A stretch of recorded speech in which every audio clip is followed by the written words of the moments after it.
sound's going to be good. I mean, I prefer to use the mic on my computer, but Yeah. occasionally a truck go by that's super loud. Well, So we are live. So, hey guys, Dave from Nerdarchy 4 Nerds by Nerds, and I also hope Daryl's sound will be good as well.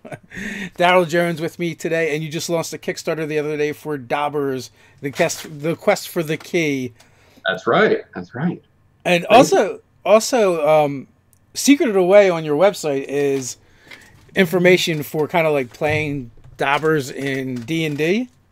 That's right. Yeah. So it is secreted away for the month, just to not confuse anybody who might be new to Splattergang games and what I'm doing. I don't want to be like, oh wait, what's the Kickstarter? Is it the board game or is it the D&D book, which will be coming out later? But we'll talk about that when you're. Ah, okay. That Yeah. that see, I stumbled upon the D&D stuff accidentally, and I was like, oh, why is this hidden over here? No one will ever find it. Yeah, yeah, it was not hidden before the launch. So, but yeah, it's fun. I've been working on the Dobbers as a world and a story that's fun for me, and I think family friendly, wholesome kind of approach to this game that we all love. I've probably been working on it for 20 years, and it's time for it to be unleashed upon the world. Nice. So, what is the elevator pitch? What is Dobbers? Right, yeah. Dobbers, the board game, is a deck building game at its core, but it's a lot more than that because you also are going to create encounters for your opponents. You're going to be building your equipment for your hero. So you're not just building a deck like you would in Ascension, where every card just gets played and then reshuffled, but you actually get to play some equipment that stay on your hero. And then you face those encounters that your opponents build and that you build with that decked out hero. And the best thing about the encounters is they're all placed face down. You can see the art and you can see what type of card it is, but you can't see what the details are until you go to it, then you turn it over and you get the surprise encounter and face the consequences. Win, lose, or draw. So 20 years. You've only been working on it for a little while then. Just a couple years, couple decades. So I know a little bit about that, or seems like that long anyway, from some friends of mine who have been working on different things.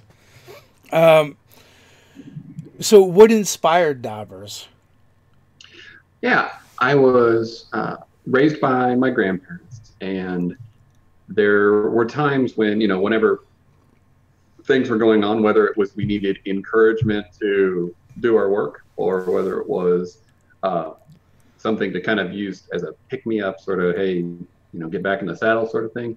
My grandfather would say, keep your Dobbers up or get your Dobbers up or something like that. And I never really knew what he meant, but we understood the intention. And at that time, there was the 70s Hobbit cartoon movie. There were, I was reading, C.S. Lewis, things like that. So in my mind, it just turned into these gnome-like creatures and live in the forest. So I had a friend call them forest hobbits. So that's fine. I'm okay with that description. And that's sort of where it all came from, I guess. So Dobbers themselves, at least from the art anyway, they look like kind of like a mashup between a gnome and a hobbit. Yeah, I think that's a fair description. We always joke about the big nose. I'm not sure how that actually works anatomically, but it's fun to draw. And so what is the actual story that goes along with the game? Yeah, it's the story is about two friends who are living in Dobberton, and I actually wrote a comic book. So that's how the 20 years comes in. So the first thing I did was out of college, I put together a comic book. This is actually the original print. So there'll be a reprint available through the Kickstarter. But so they're two friends. They live in Dobberton. One of them is a little bit more of the, tries to do everything right. Good guy, and then the other one is the rebel, and they get roped, or the rebel one ropes his friend Toby into leaving this the town. They get into a little trouble, and while they're out there, they run into the Wood Sprite, and the Wood Sprite is trying to get the magical key. They don't really know what she wants it for or anything, but for whatever reason, they're convinced to try to get it for her. She promised them treasure and things like that. So then they go on this little quest. Toby complains the whole time because, you know, he's afraid he's going to get in trouble or killed or whatever. And then Gavin is like, no, it's adventure. That's what we want. And by the end of it, they find the abandoned castle. They fight a rat wizard and somehow survive and end up with the key. And that's where the comic book leaves off. The board game doesn't tell that story as much as it has elements from that story in it, because the way the board game's set up, you kind of get to tell your own story depending on where you put the encounters and which ones are put there. Because every time you play, it's going to be different the way the cards are played. So, well, that kind of answers one of my questions: is the replayability. Yeah, it's hugely replayable. I've probably played it 100 times in playtesting, and I don't think I've ever had the same series of cards come out. And it's not that there's that many cards. I mean, there's a good number of cards, there's 120 some cards, but because you can have a different combination of cards, you can have the location with the creature, and then that creature's weapon and armor and stuff like that. It's going to be played out of the deck when you make the encounter. It's going to be different each time. So, and then if you've got different equipment, that's going to affect how you can fight those encounters. So, I mean, it's a lot of fun. And how did you go about playtesting or scrounging up playtesters? Well, playtesting was mostly just me and my son for a long time because we just enjoy playing games together. I've been going to Gen Con every year for 10 or 15 years. And so as he came into the world, he was born into a gaming family. And we decided to give, making this game a try, just using index cards, things like that. I drew the first map, on graph paper. And so we were just playing around. And it was once we had played it a number of times. And I said, hey, wife, why don't you play this with us? It's kind of fun. And she played it. And it was the first game that my son and I had homebrewed, to use that, even though it's more of a role-playing game term, where she was like, wow, I get this. Because a lot of times, how husbands and wives, their communication is on a personal level. Sometimes she would just not understand what I was trying to say when I was explaining things. She was like, no, I really get this. So that's when I thought, well, maybe we can push it a little farther. I'll do some drawings and see what happens. And, one thing led to another. Now, that was just about a year ago, though, when that started. So. Yeah, I find. So, have you checked out any the unpubs? Oh yeah, like cons and stuff like that. I have not. I'm in Southern Illinois, which is, well, I mean, Jeff a little bit. There's nothing here, so I'd have to be traveling to go to those, and I'm not opposed to that. At Gen Con last year, I did take a copy, and I just sat in with just like that food area that's on by Hall B. Sat out over there and played with strangers for a little while. And I have people I've met here locally, just going to, there's a little brew pub we go to and play games sometimes and stuff like that. So there has been some play testing with that. I guess I kind of got off onto a tangent and never answered that question, but yeah. That's okay. That's fine. we're kind of famous for our tangents over here. Right. I understand why. We have a tangent channel too, where we stream the D&D game. So nice. So what is the age range for Dobbers? How old is your son? Since you said you started doing a lot of playing with him. Right. Yeah, he is 11 now. Was 10 when we started, and I think the age range is really ideal for that group. The preteen kind of level. There's enough strategy that adults can definitely enjoy it, but it's not like Axis and Allies kind of strategy, but it's still pretty deep. So so 11 and up. That's what we've got on the box, at least. That's what the box says. The box says, so it must be so.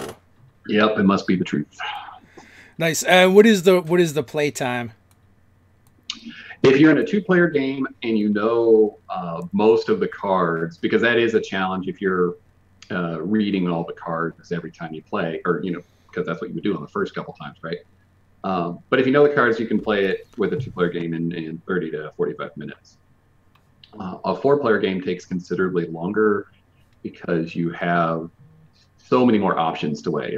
It's building your deck, it's blocking opponent 2, 3, and 4, and trying to keep track of, okay, opponent 2 has a cloak item, so I want to put an item in front of them that is hard for cloaks. So that whole level of thought every turn just takes longer, and it'll usually take an hour and a half or so.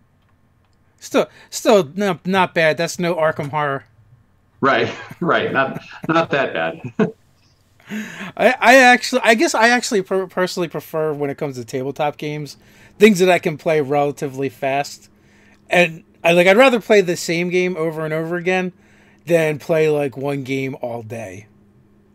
Yeah, I understand. I think there's some synergy with that, especially if you're into role-playing games, because you're going to do that for 3 to 6 hours, depending on your group and your plans. So, playing a game that's an hour is more appropriate when you're doing like the tabletop board game. So you said this, like, Dobbers has been in the making for 20 years, but how long has it been since you actually like sat down and decided, I'm going to make this a thing? Yeah, so that's been about a year. I'm not sure when it went from my son and I are playing around with note cards to we're trying to make something that we actually are publishing. So that's I don't really remember when that was, but it's probably less than a year, but somewhere in between then and now. A couple months before Gen Con last year is probably when we were really getting into it. So 9 months maybe. That's a pretty fast turnaround, especially this is your tabletop game, right? Right. Yep. Yeah, I try to work lots and draw hard. Draw fast? Something. Something. Yeah. Work hard and draw fast. So what kind of other projects have you worked on? Yeah, I have I guess now that we're live, this is telling them. Yeah. I'm getting used to this whole thing. No worries. I have been in the game industry kind of in the background for a long while, going back to when True Dungeon was first getting started. Jeff did a spin-off called True Heroes. I did all the art for that and helped plan the adventure and that whole realm there. I also have done illustrations for the actual piece design for Dwarven Forge. So I did that for 5 or 6 years. So sets like the Realm of the Ancients and the Den of Evil, if you are familiar with those are from the old classic resin sets. I actually designed all those pieces. And it's not anywhere published, though, because that was the way the contract was written, I guess. And then after that, Jeff and I partnered on the Upworks project, which was a fun project. It's too bad it didn't get taken off the way we kind of anticipated. But again, that actually designed in 3D. So we actually designed all the pieces for that miniature building set, 3D on the computer, and sent those off to have them 3D printed and then molds and all that stuff. So those are probably the most famous ones. Current work would be at Nerd Fitness. So if you are familiar with Nerd Fitness, it's the health information for introverts and geeks. All of their products, so the Academy, yoga, rings and handstands. I designed all their logo, marketing materials, website, user interface, that kind of stuff. So lots of things. I jokingly call myself the most versatile designer in gaming. So have you always kind of worked in and around the gaming space, nerd culture? As much as I can. I got away from it a little bit when I thought that, and this is almost embarrassing, but there was a time where, you're a nerd, you you grow up being a nerd or whatever, and then right after something happens, whether it's college or high school, you decide, okay, now I've got to get a real job, got to grow up. And I tried to do that. I ran a business to business marketing company for a few years. It was about 7 years where it was actually working out pretty well, but it wasn't where my heart was. So that's when all this stuff started coming back. I'm like, I need to get that outlet. So now we're full circle. That that can be one of the tricky things is working in this industry and staying. One of the things that like we've discussed with other people and friends is that we lose a lot of talent to other industries, because there isn't as much work in the RPG industry. Doesn't quite pay as to scale if you're working somewhere else. And like I believe it's Bill Webb that says if you want to make $1 million in the RPG industry, start with 2. So yeah, I agree with that. I'm not really looking to make $1 million, I don't think, but it would be nice if I could make this my home, in my career moving forward. Yeah, it's one of those things that we do for the love of it. That's why I talk about this all the time. But I hate pay what you want in our hobby in the industry because, like how do you compete with free? For one, yeah, and people don't fail to realize that it kind of drives the talent out. Yeah. Yeah, and I've seen that as a designer, even when I wasn't in the industry. Just I'm going to say it. Companies like Fiverr that come along, and you've got designers who have spent years honing their craft and learning about how to make iconography communicate in a way that is quick and concise and effective. And if they are going to take 10 to 20 hours to design a logo for you, they should get paid more than $5. So then other companies just swoop in and they like $5 for a logo. And like, that's not the way it works, but I guess you do what you want, but it's hard on the industry, hard on designers. Yeah, absolutely. Especially when, it's, highly competitive. Yeah. So I take it the goal is to move into more and more of doing your own things, your own products. Dobbers is your opening salvo, if you will. You discussed that you're talking about actually doing a book as well.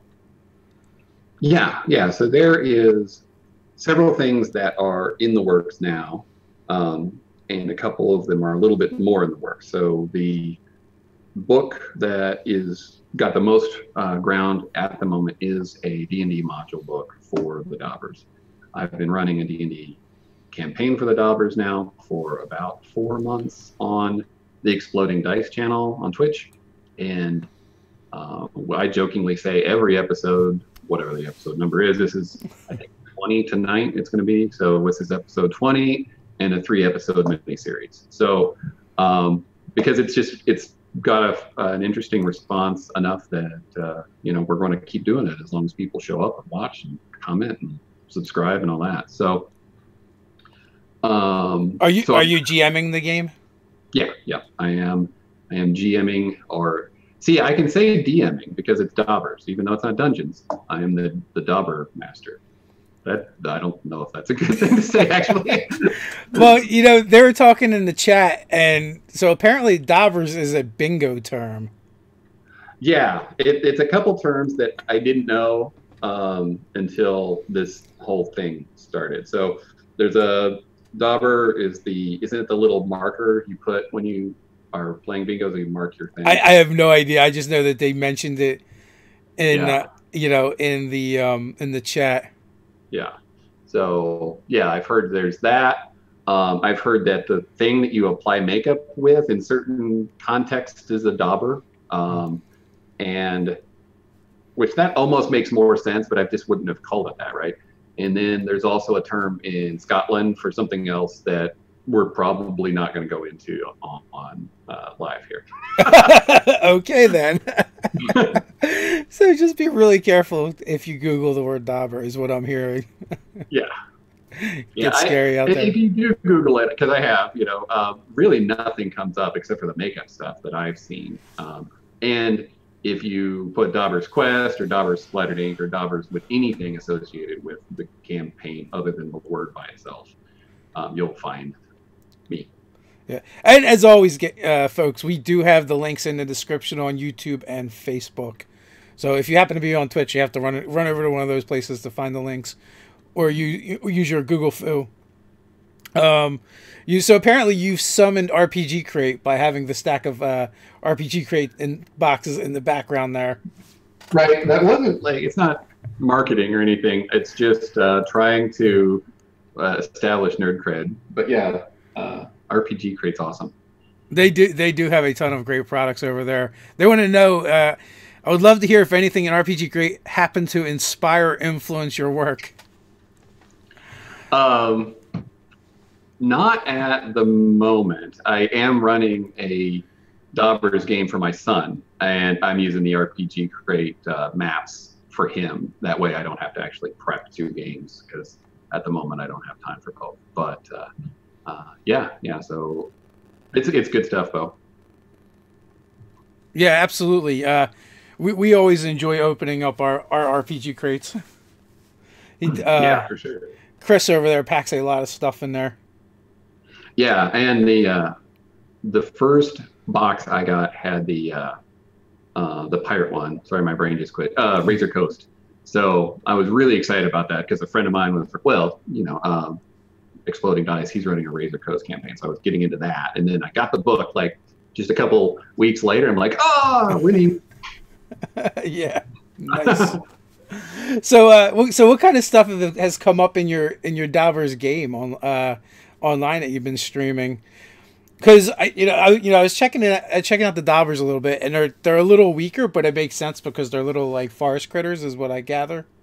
Right. Yeah. So they are around 2 foot tall, of course, varying in sizes based on character, and but I didn't want to massively recreate stats for everything in the world.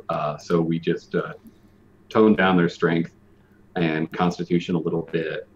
And they live in the always green forest. The basic storyline at the moment is that they're in this little suburb called Oakden, and they kind of happen upon each other and get conned to go out and meet the Wood Sprite. So I'm using a lot of the same concepts to get it started that was in the comic book. I think that seems like the natural way to do it when you're trying to launch a storyline. And they meet the Wood Sprite. She convinces them to go to this castle in the swamp. At this time, though, they're not looking for a key, so that's where we kind of reposition things. Long story short, she's been working in the background for a long time to overthrow her brother, who's the current king. She's been cursed and turned into this monster creature. And I realized I should have brought some of my cards. I could hold her up and you can see a picture of the Wood Sprite. They're sitting in the other room where we shoot the videos. So what was it? So she's been working in the background to overthrow her brother. And the adventurers discover this. They find out that this thing that they initially sent them on was sort of a trap, and onward and upward. Now the whole Dobberton city, the always green forest, is in war. She's conned the Rat Claw clan to attack Dobberton. She's manipulated the queen to convince the king to outlaw magic. So now it's a magic-free country. And the 4 adventurers, 4, depending on who shows up, are now trying to find her and kill her to stop all this stuff from continuing. That's how it goes. I have a game with 5 players, and I'm like, all right, if I have 5 players, I should be able to get at least 4 every session. No. Yeah. Yep. That's where we're at. You just never know which way it's going to go. But yeah, the art looks really fantastic over there. It's enjoyable to look at, and I'm sure you folks, you can shoot over to the Kickstarter and take a look at the art, scroll through that. It's very good looking stuff. Yeah, yeah, I appreciate it. Take a look and let me know what you think. And what I hope to do is really build a community. I know that's a buzzword in everything right now, but genuinely, we focus. When I say we, the community, we're focused on being creative people. So I think everyone has creativity in them, and I want to help encourage and nurture that. And things like if you're creating a garden, that's just as valid as me drawing an illustration. So we're going to kind of try to work those things out together. It's fun. The community building is never going to be go out of vogue. So there's nothing wrong with using that, and there's definitely nothing wrong with trying to build a group of like-minded people and have a place for them to kind of hang out. I mean, that's big part of what we did at Nerdarchy is we wanted to build our own community, our own family of nerds that want to talk about D&D and gaming. Yeah, and it's awesome too. When I am searching YouTube for videos on certain whatever rules or spell ideas or things like that for D&D, I always enjoy your videos the most. And I can't quite put my finger on it because some of them are more polished, some of them are less polished, some of them focus more on the rules, but there's just something about the way you guys discuss it that feels very digestible, I guess. Something like that. But I love watching your videos. It's good stuff. Oh, thank you. I mean, that was like I guess if you look at our early stuff, it's much longer. And then as we went on, we kind of like branched down into more like a micro content kind of concept and break down really just small bits at a time. Sure. Cardboard Fortress, who is also a fellow game designer. Matter of fact, I have it here somewhere. So their Laser Riders are floating around here somewhere. Wants to know, did you say you do all your own art and graphic design? Yes, yeah, and it's something I'm super proud of that I'm able to do all of it. But I also have come to the screeching realization that that's why no one else does it all, because it's a lot of work. Yeah, you've got people like Jamie Stegmaier that still claim to be a one-man show, and I'm like, you hire someone to do all the illustration and graphic design now. So while I agree maybe you're running your business by yourself, you're not producing the game and running the business. So I'm not calling you out, Jamie. You're awesome. If you're out there watching, I love you and your work. And somebody's coming into my office. Uh-oh. The invasion has begun. That's funny. Somebody must have been, my friend was watching the show downstairs, and I said something about I should have had some cards. Oh, and they've magically appeared? And they magically appeared. So here's one of my goblins. I don't know how focused I can get that to go. That's the goblins there. They're also homebrewed. They are kind of the merchant people of the world. So there's the Wood Sprite. This is one art that I really enjoyed, kind of given two different views of. And depending on how the Kickstarter goes, I may try to make all of the cards kind of have that, the initial view that you see, and then when you go to the encounter, you flip it over and you've got the text and more details in the illustration. It's a fun little addition. So, and here's probably my favorite one. You can actually see him on the wall. Whoops, wrong way. On the wall back there, but the tree golem. He's a big monster. Hey. Anyway, we can talk more about that. So is the comic book something people can still find? Not currently, no. I think I'm the only one who has any copies of it left. 2001 was a long time ago, before a flimsy piece of paper that was self-published, right? I went to Chicago Comic-Con, which is what it was called before it became Wizard World, and now it's probably, I think it's C2E2, something like that. So we went up there, and I had a reasonable success for someone who's just trying to figure out what he's doing with his life. I just graduated from college, so that was fun, and then it was about then that I started doing the get the real job thing, and kind of wish I'd stuck with it more, but I'm also happy with my life. I'm not complaining. So yeah. So is there any thoughts of going back in that direction at all? Oh yeah, for sure. So I said 2 books. So that's the other book. Is I do intend to I've rewritten a lot of it, just didn't typed it out, but we'll be republishing this as and reworking it. So it's not like if you back the Kickstarter at the hero level, you're going to get a copy, a reprint of the original book. So it's more of for nostalgia, for fun, if you want to read it and enjoy it.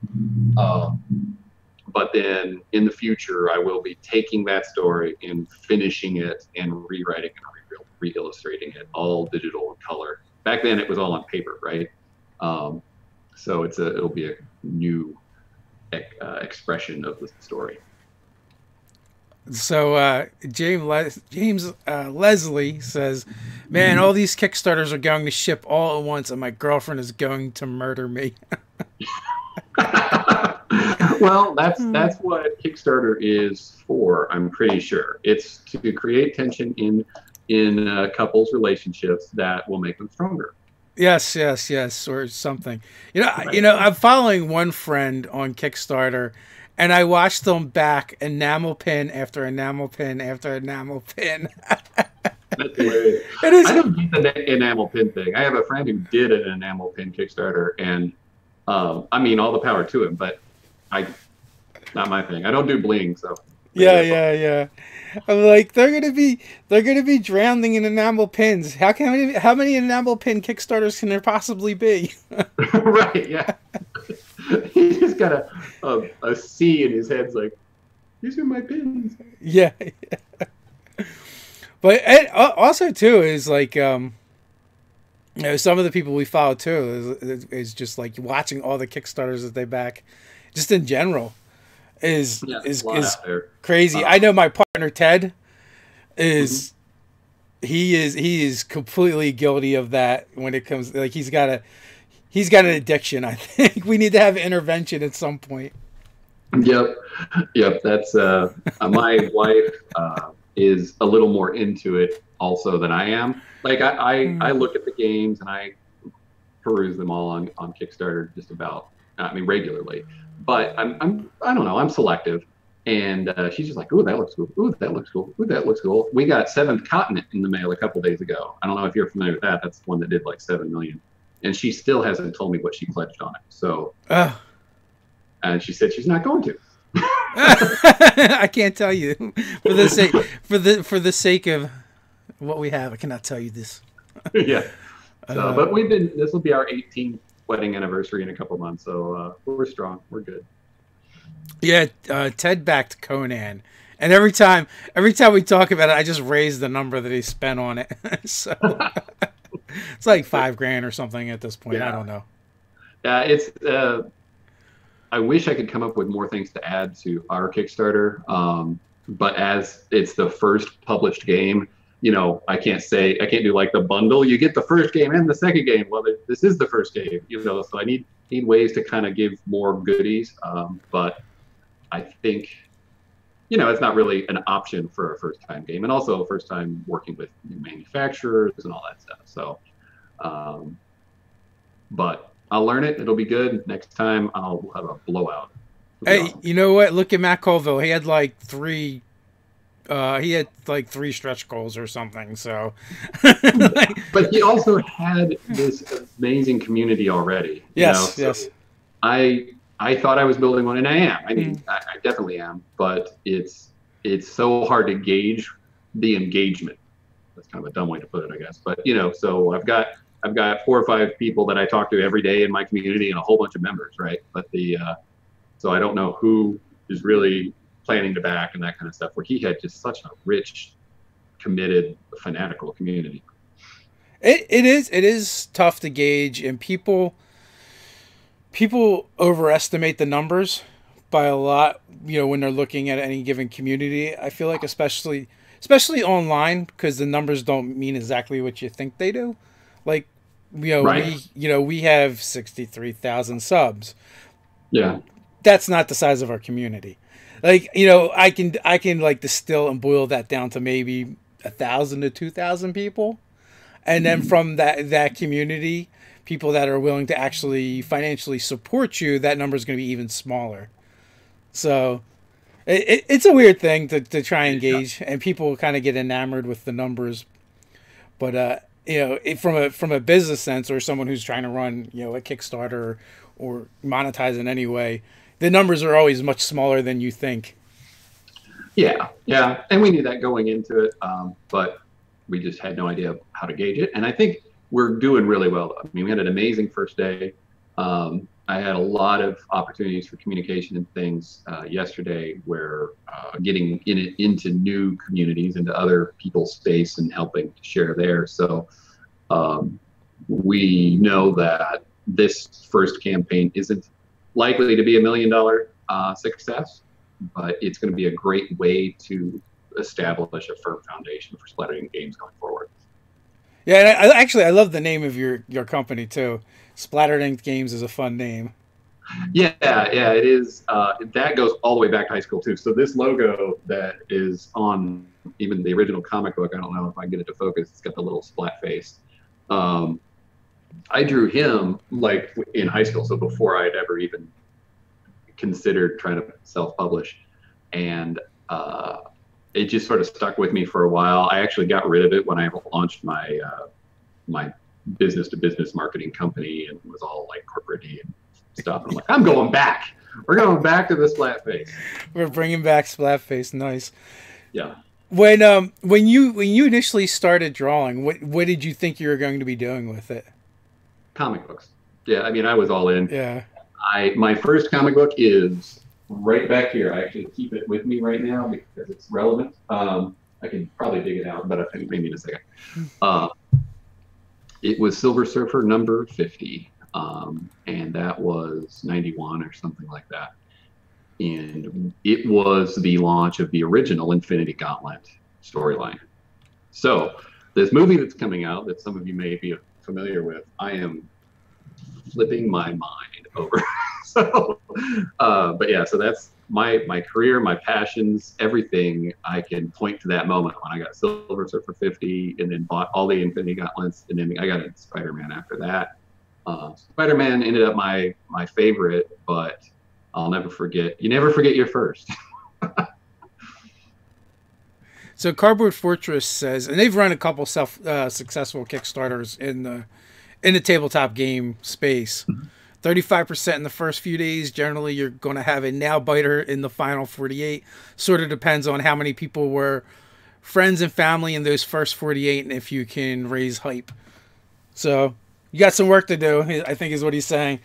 Yeah, I'm aware, but I appreciate the confirmation. Yeah.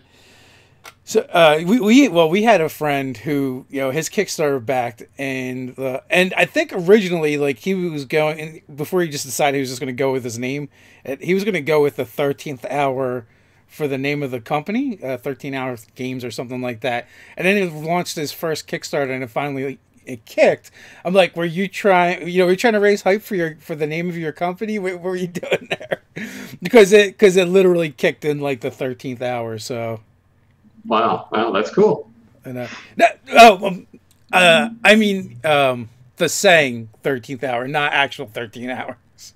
Oh, gotcha. Okay. Yeah, so he just slid in just at the very end. Oh, I got it. Yeah. Gotcha. Okay, cool. Well, I mean, that if that's what it takes, that's what we'll do, right? Yeah, but like I said, it looks like it's a lot of fun. Brian Smith has a question. If you could illustrate a comic book based on D&D character class, which one would you do? On a D&D character class? Yeah, I mean, I think Rangers and Fighters, to me, are the funnest to draw. They get the cool weapons. They get what I would consider, the cool clothes and equipment and action poses, things like that. Wizards are fun, of course, but to me, they're always like looking at a book or holding their hand up, or something that's less varied than swinging through the trees and dropping down on somebody with an axe or something like that kind of thing. So this isn't a question. It's just kind of funny. James Leslie said, "My friend and I never got far with our comic book series. We got 3 comics in before we got a cease and desist order. Who knew Mr. Clean wasn't meant to be a superhero?" Mr. Clean as the superhero. So what was his superpowers? I mean, cleaning? Did he like walk into? I don't know. Baldness. Baldness. That shiny head of his is probably his superpower. Right. I joke around that the DC movies that they all have the superpower of cleanness too, because no matter what they do, they never have any dirt on them. I'm like, how did you pull that off? Wonder Woman gets thrown through a brick wall when they fought, Doomsday, and she's perfectly clean. A little out of breath, but that was it. So going back to you said the game can be actually I should maybe throw that a link up somewhere as well. But you said people can watch you playing Dobbers, not the card game, but with D&D over Right. on Exploding Dice. I believe that's Askren over there, right? Yeah, that's Askren. So we play every Wednesday night at 9 p.m. on twitch.tv/Exploding Dice. During this month, we're actually going to be playing the card game, the board game, on the same channel in the mid-afternoon on Mondays. So we're kind of doing both. So he actually lives just up the turnpike from us. He's actually fairly local in New York, I believe. I didn't know that. Yeah, Cool. we had him on the show a couple of months back, I believe. But yeah, so how much like watching your live plays of the D&D does that highlight the actual world that the Dobbers takes place in?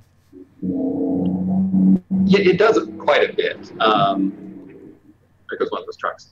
When I sent a prototype version over to Jess, who's the board game girl, you may or may not know her, and hey, it's Exploding Dice is watching. And so anyway, we sent that to her, and she's one of the players. She's also kind of a board game everything reviewer, creator, or something. And she met with a couple other people from the channel at PAX, so they got to play the game, and they were the ones who had been playing in the D&D game. So it was fun to kind of talk through that with them a little bit, where they were like, oh, here's a card that's the thing that we did in the game, or we encountered this thing. So there's enough overlap that they had real excitement when they got to see the cards and kind of play through some of that. Well, that's always cool to see as the creator, as the designer. Yeah, no, it's great. Whenever any of this stuff right now is really feeding my ego, I guess. Hopefully I'm, in the right way. Because I just love being able to create things that evoke stories and emotions and imagination for people.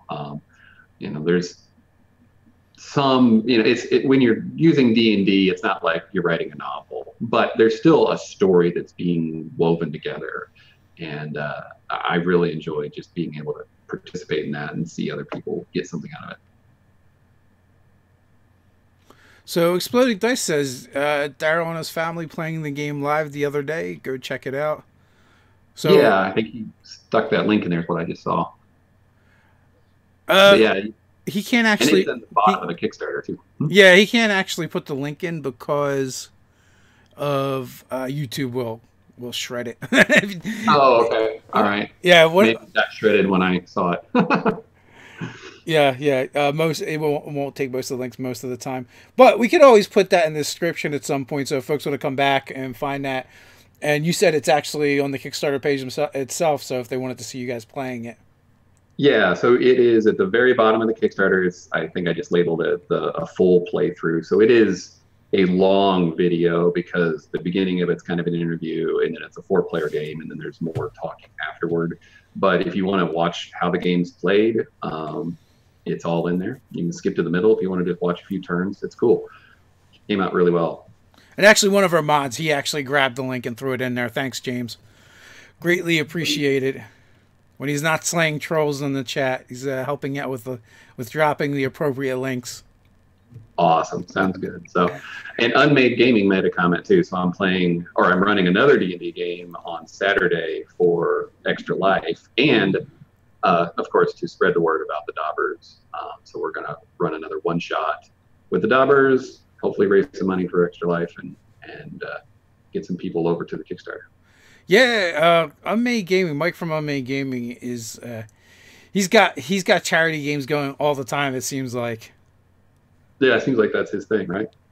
Raising tons of money for good causes. So who's in that game? Well, Mike's going to be in it. A new friend, Kimages, which because of the internet, people's names are weird. I don't know her real name. I assume it's Kim, and she's a graphic designer, so Kimages. And then Mike's got two others. I'm not sure who they are. I know. So I think especially some of us older people are like, oh, why don't you just use your name? Yeah. Sometimes, even a couple of players in my game. So I've got Askren, of course. It's not his real name. And another guy named Throck, and that's not his real name. But that's what we call each other, whether we know their names or not. So nobody calls me Splatterdink. I'm still Daryl. You're stuck with being Daryl? Yeah. I want to change my name officially, legally. This is Daryl. This is my other player, Daryl, and my other player, Daryl. Right. It wouldn't be a real day in the real world if somebody didn't point that out. I know. It was such a great show, though. Well, I said it was such a great show, though. So at least you're being attached to something that was cool. Yeah. No, I own it. It's good. I'll take it. All right. Oh, it looks like I just got an invitation to come play Saturday mornings. I would actually love to, Mike, but Saturdays are just busy for us. That's our filming day. Saturdays and Fridays we film, and then we do the live chat at 2, and then usually more filming. And then this Saturday we should be playing D&D. I should be running a game as well. Awesome. Yeah. Well, you can film yourself playing the Dobbers. Well, that would be a thing. People might be upset when the videos don't go out the following week, though. Oh, well, okay. Yeah. Usually for us, the busy days are Fridays and Saturdays. It's also, is it this Saturday coming up? Is it that International Tabletop Day, or is it the following? The 28th is International Tabletop Day. So I am actually going to be at a local game store playing Dobbers all day for that. So that's kind of cool too. Oh, nice. Yeah. Hopefully we'll get a little more traction with the local community. Our community is small and a little bit, I know, introverted is not quite right, but we all sort of do our own thing, and nobody knows that there's a guy here that doesn't do any work in the community. Like, all my work is for people on the internet. Yeah. So I'm like, just a weird non-entity. So you guys have a local gaming store? Yeah, in Carbondale, Illinois. Carbondale's a little bigger than where I'm at in Murfreesboro. It's Castle Perilous, so they've been around for a long time. So it's a good place. We have a couple here in South Jersey. Not really many at all. And then we have to go into like Philadelphia. And you get more over there. Like the one that I liked going to the most closed up a few years ago, and it was one of the best gaming stores I'd been into for a long time, because you went in there and it was like just so bright. They sold like the up-to-date comics. They didn't have any back issues or anything like that, and then most of the space was for gaming. Yeah. And they had nice big, windows that weren't completely covered with stuff where you could actually see sunlight. Yeah, definitely. I think that's a thing that's emerging a little bit, because I know when I was younger and for many years, you went to the game store and it was always the guy trying to make a living. So he found the place with the cheapest rent that was usually in the basement of some other building that was a little bit on the older side, something like that, right? So it's always dark and a little bit dirty. Yeah. And whatever window space they had, they would cover it with posters. Yeah, so no sunlight would come in ever. Yep.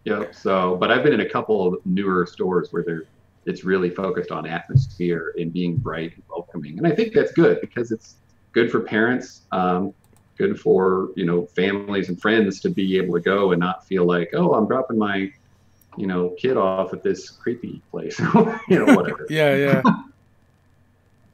Cool. The biggest compliment that place had gotten was my father-in-law would often do fundraisers for churches, and like he walked in there and he like praised that place, and he's not a gamer at all. But, yeah, for sure. But everyone knows a welcoming, inviting atmosphere when they see one. So. Yep. Cool. Well, I got to say thank you. I've got a few new backers just while we're talking here. So if you are from this channel and you went over and backed my game, I really, really appreciate it. That's awesome. It has been known to happen. The board game, the RPG to board game crossover isn't quite as high as some of the things that are directly for RPGs, but there's always at least some.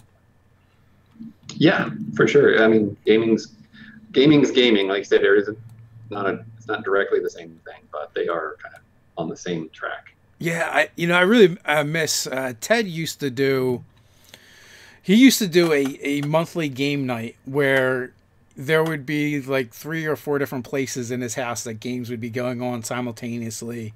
And, he would just invite everybody he knew, friends and family. The coffee table in his living room would have people playing games at it. The dining room table will be full. Our D&D game table is actually a pool table that's been covered over. So usually there'd be a game or two going on there at the same time. But sadly, he went and had kids, and that kind of ruined everything. No, kids are great, but they do change your dynamic, your social dynamic, and what you're able to do. And I'm excited because my son's now getting to that age where, he does understand games and reading the rules and stuff like that. So it's not always just like my daughter who's 6. Whenever she plays a game with us, she can get the strategy actually pretty quickly, but it's always, can I sit with somebody else to read me all the text? Because it's just not quite there. She can read some, but that's some of them are just too much. Yeah, my son has been into gaming for a little while now. But now he's starting to move in other directions as well because he's 17. So from 14, 15, he was kind of really into tabletop and getting into RPGs. But now there's all these other things like video games and girls and looking for a job, and so that stuff's starting to fall to the wayside, I think. Yep, I'm sure I'll get there too. It'll be an interesting new adventure. Yeah, you just never know. Like my daughter, I tried getting her into gaming, but that's definitely not her thing. She's definitely more makeup and super girly girl. Yeah, my daughter's a little girly girl too. She's cool. My wife is I don't know if she'd go by tomboy, but she could put a lot of boys to shame on her work ethic and her willingness to get dirty. And she's even a woodworker. That's what her profession is. So.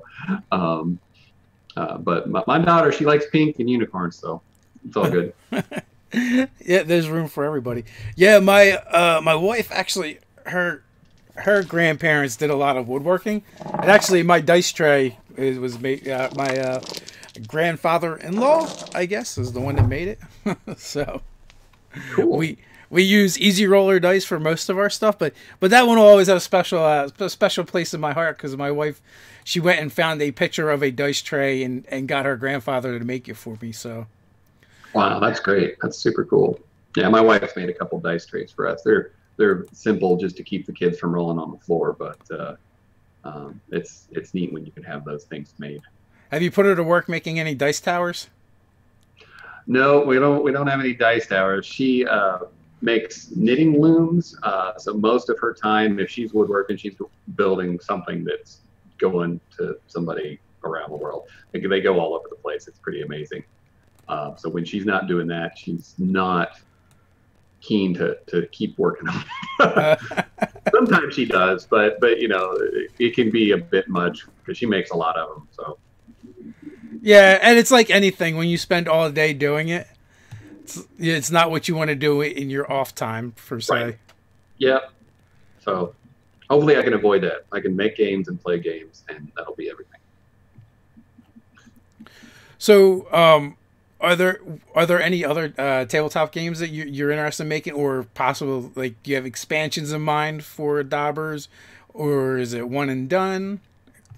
Yeah, so I see Splatterton Games making mostly tabletop board games and continuing in that realm.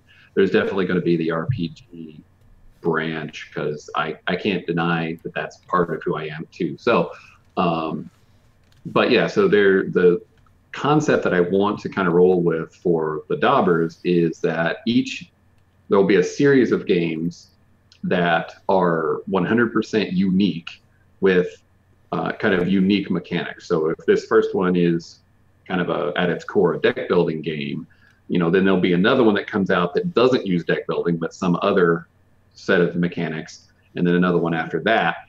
And so the next game will be that story that happens after they have the key, right? So first one's quest for the key, and then the next one will be the idea we're kicking around is that someone's trying to steal the key from them, and they're in this castle. So it's maybe a Clue-esque sort of feel, where you're trying to figure out who's the thief. And anyway, so so that's kind of the way I want to spin the whole storyline, the whole world within the Dobbers.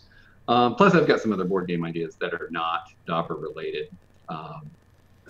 One I think is really got a lot of traction that I might not mention, but because I'm going to have some money to prototype it. It's going to be, have to be 3D printed. But another fun game we're going to make is Power Ponies. So it's superhero ponies specifically for, well, I mean, it's going to be for anybody, but the target market's going to be younger girls, and it's going to be like a number game, trick-taking number game. Only bronies. They're the only ones going to buy it. That's going to be your customer base. All the bronies. The bronies, yeah, it'll be all the bronies, but that's fine too. So, but that concept specifically is because I worked so much with my son to make the Dobbers. Now, granted, the actual production of the game is all on me, but just to talk with him about it, to play test it with him, for him to say, oh, what if a card did this? And, and we work through all those discussions. I want to do that with my daughter too. So it's important for me to feel, or for them to feel like they're included in my passion. So that's probably my next step. Other than, I'm going to keep writing. So there'll be the D&D book and stuff coming out kind of simultaneously with the Power Ponies probably. That's pretty cool. There's another friend of the channel, Brian Collin, does creature curations or curators. I always mess up the name, but he sculpts. Cool. He sculpts like these monster heads that you would put on your wall, and he just did an art book not too long ago that he kickstarted, and they are also doing. I think they're doing a game. They're doing a game version for Fate, and then they're probably going to do one for D&D later on as well. But his son was like 5 to 7-ish range, and he would come up with the ideas, and then Brian would sketch them, and then he would turn them into these like life-size heads. Definitely, wow, yeah. He's usually at most of the major cons. Definitely worth checking out for sure. So I'll try to do that. We are up on the hour mark. Really? What do you want to leave people with before we head on out? Well, first, thanks so much for having me on. I hope that this can happen again. It was a good time to talk and get to know you a little bit. Thanks for everybody in chat. It was awesome to try to read that. I missed a bunch, but maybe I'll go back. Can you go back through it on YouTube? I don't know. You can. It remains now. Okay, cool. So maybe I can go back through it. But as far as me, I hope that you will come check out the game and check out our Discord and talk with us. We're going to be hanging out every day. That's what Discord's for, right? And the game, one of my taglines is made by my family for your family. So I hope that comes through. If you have any questions, shoot them over to me, we're always looking to improve and build this game throughout the campaign. So it's going to be kind of a community based development through the next month too. So. Well, I want to thank you for coming by, Daryl. I appreciate it. It was great to have you on. And I want to thank everyone for hanging out with us in the chat today. And until next time, guys, you know the drill. Stay nerdy.